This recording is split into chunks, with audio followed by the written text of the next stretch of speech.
কোকৰাঝাৰত আহি আজি কোকৰাঝাৰ ৬৭ বছৰ সম্পূৰ্ণ কৰিলে ইয়াত মানে যেটো ৰঙালী বিহু উদযাপন কৰি আহি আছিল আৰু আজি সব কোকৰাঝাৰ অঞ্চলৰ মানুহে একগোট হৈ পালে ইয়াত ধুনীয়াকৈ এই উৎসৱত মানে ভাগ লৈছে। মই উদ্যোক্তাসকলক ধন্যবাদ জনাইছো।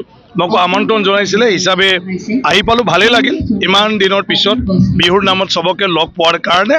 আৰু মই আশা ৰাখো ঈশ্বৰে আমাক সদায় যেন এনেকৈ ৰাখে।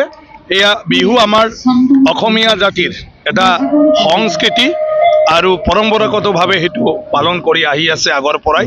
গতিকে বৰ্তমান সময়তে আমি সবে পালন কৰিব লাগে।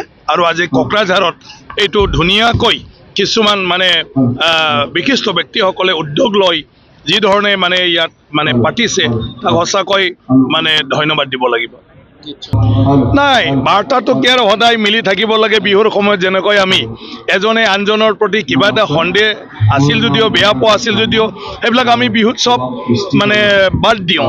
তাৰপিছত আমি সবে মিলি যাওঁ, গাঁৱে গাঁৱে আমি সবে যেতিয়া বিহু নাচিব যায় ঘৰে ঘৰে, প্ৰত্যেকটা পৰিয়ালৰ ঘৰতে যায়, গাঁৱৰ মানুহ সব এক হয়, একেলগে মানে খানা খায়। এয়া হ'ল আমাৰ সংস্কৃতি যে সমাজত আমি সবকে সমান মৰ্যাদা, দুখীয়াই হওক ধনীয়াই হওক মানে ধনীয়ে হওক সবৰ ঘৰতে বিহু মাৰিব, সবৰ পৰাই যি দিয়ে তাক ল'ব আৰু সবকে লৈ পেলাই সমানভাৱে একেলগে মানে এসাঁজ খাব।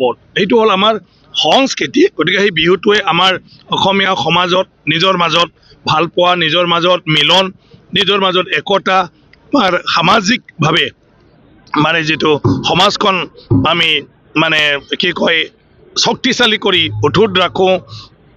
তো সেইবোৰ আমাৰ এই উৎসৱৰ জৰিয়তে হৈ যায়। গতিকে এয়া ভাল সংস্কৃতি আমাৰ পূৰ্বপুৰুষসকলে কৰি আহিছে আৰু এয়া বৈজ্ঞানিক বতৰৰ লগত সম্পৰ্ক। গতিকে সেয়া আমি নতুন প্ৰজন্ম এইটো পালন কৰিব লাগে সবাই ভালদৰে।